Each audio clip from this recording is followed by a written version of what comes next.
Tervist! Mina olen Indrek ja töötan Seesamis kahjukäsitlusosakonna juhina.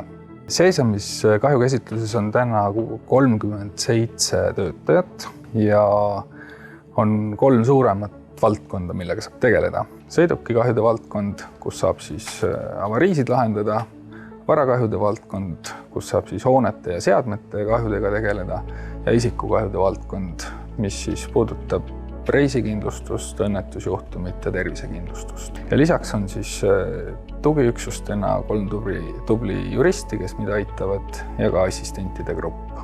Ja kahjukäsitleja on mõneti niisugune probleemide lahendaja, ehk et ta peaks olema kliendile ühtepidi tugiisik, kes kindlustab selle ja tagab kliendile toe, et kõik saab korda.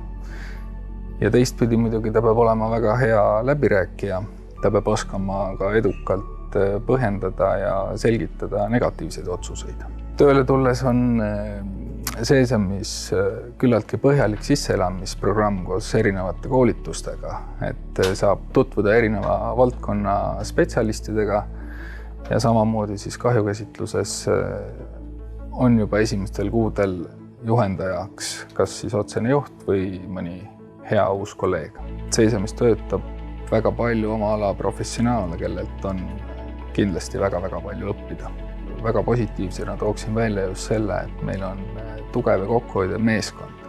Lisaks igapäevatööle korraldame ka niimoodi paar korda aastas ühiseid väljasõite või ühiseid tegevusi ja proovime alati ka jõulude ajal ühe toreda restorani külastuse teha. Nii et tule liitu Seesami tiimiga.